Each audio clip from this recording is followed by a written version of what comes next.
महामारी हिंदुस्तान को इतने जख्म दे रही है कि उसकी टीस हर किसी के जहन में खौफ बनकर बस गई है।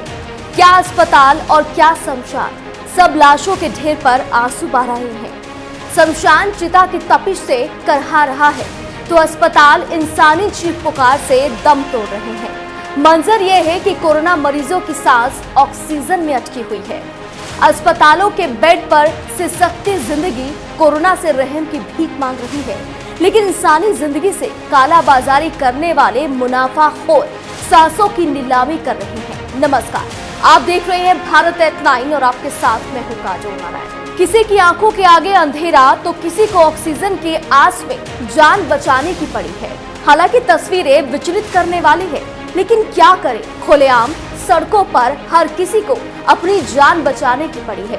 क्योंकि भारत की दहलीज पर जब कोरोना ने अपने पैर पसारने शुरू किए तो दिल्ली से लेकर मुंबई, यूपी से लेकर हरियाणा, राजस्थान जैसे राज्यों की सभी सड़कें सुनसान हो गई। और इस पर जब मेरी सहयोगी पारुल त्यागी ने नोएडा की सड़कों का जायजा लिया तो सभी सड़कें सुनसान दिखने लगी। देखिए, देश में कोरोना अपना कहर इस तरह बरपा रहा है कि लोगों के मन में अब डर बैठ गया है और लोगों का घरों से निकलना भी बंद हो गया है। नोएडा में इस समय हम मौजूद हैं और सबसे ज्यादा व्यस्त रहने वाली ये सड़क है, लेकिन यहाँ पर भी अब सन्नाटा दिखना शुरू हो गया है। हालांकि नोएडा हो, यूपी हो या फिर गुजरात हो, नाइट कर्फ्यू, लॉकडाउन जैसे तमाम नियम जो हैं लागू किए गए हैं, लेकिन यहाँ पर सिर्फ और सिर्फ नाइट कर्फ्यू लगाया गया है। लेकिन उसके बावजूद भी दिन में भी सन्नाटा दिखने के लिए मिल रहा है। ये सड़क हमेशा व्यस्त रहती थी, बहुत ज़्यादा ट्रैफिक और लोग इस सड़क पर मौजूद रहते थे, लेकिन अब लोगों के मन में कोरोना को लेकर इस कदर डर है कि अब लोगों ने घर से निकलना भी बंद कर दिया है। और यही वजह है कि अब ये सड़कें जो हैं सूनी सूनी नज़र आती हैं,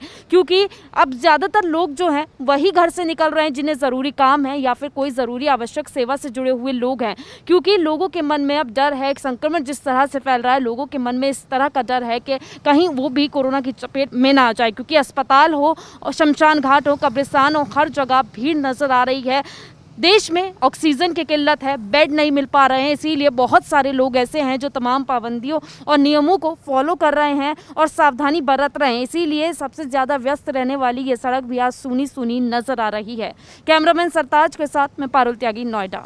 इस कोरोना महामारी का आलम ये हो गया है कि भारत में कोरोना के कहर से अमेरिका भी घबरा गया है और अपने नागरिकों को तुरंत भारत छोड़ने का फरमान सुना डाला। अमेरिका ने अपने नागरिकों से कहा है कि वो भारत जितना जल्दी हो सके छोड़ दे। अमेरिका ने कहा है कि भारत में कोरोना संकट इतना गहरा गया है कि मेडिकल सुविधाएं नाकाफी साबित हो रही हैं। अमेरिका ने केवल 4 ट्रैवल हेल्थ नोटिस जारी किया है। अमेरिकी राष्ट्रपति जो बाइडेन ने भारत को कोरोना संकट से निपटने के लिए कई स्तरों पर मदद करने की घोषणा की है, तब इस तरह का अलर्ट जारी किया गया। अमेरिकी विदेश मंत्रालय ने हेल्थ अलर्ट जारी करते हुए कहा है कि कोविड के बढ़ते मामलों से मेडिकल सुविधाएं ध्वस्त हो गई हैं।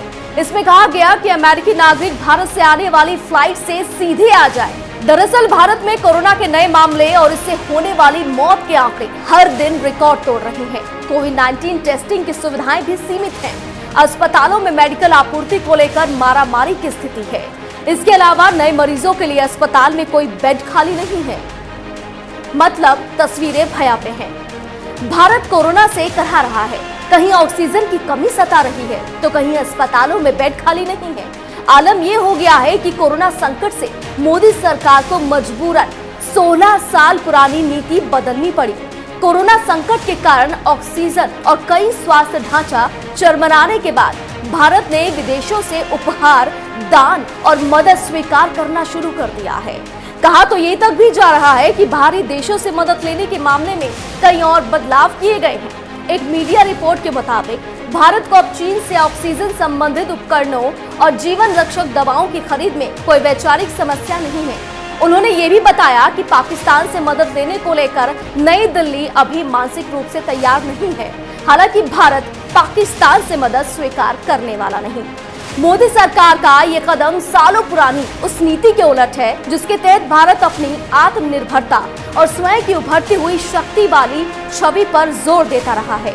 ये पिछले 16 सालों की नीति से एक अलग बदलाव है, क्योंकि मनमोहन सिंह के नेतृत्व वाली यूपीए सरकार ने विदेशी स्रोतों से मदद नहीं लेने का फैसला किया था।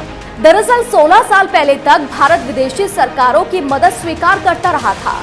भारत ने उत्तरकाशी भूकंप 1991, लातूर भूकंप 1993, गुजरात भूकंप 2001, बंगाल चक्रवात 2002 और बिहार बाढ़ जुलाई 2004 के दौरान दूसरे देशों की मदद स्वीकार की थी।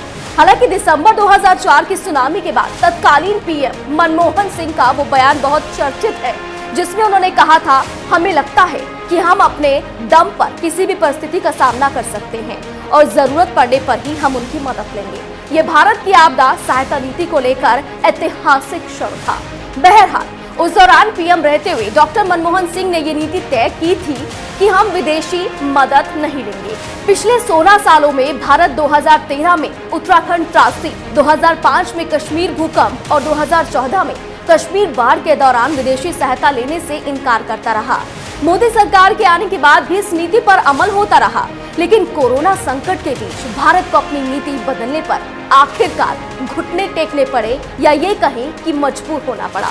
अभी हाल ही में अगस्त 2018 में केरल बाढ़ के बाद जब राज्य सरकार ने कहा था कि संयुक्त अरब अमीरात ने राहत के तौर पर 700 करोड़ रुपए की पेशकश की है, तब केंद्र ने किसी भी तरह के अंतर्राष्ट्रीय सहायता लेने से इनकार कर दिया था और ये साफ कर दिया था कि वो खुद घरेलू प्रयासों के माध्यम से राहत और पुनर्वास के लिए राज्य की आवश्यकताओं को पूरा करेगा।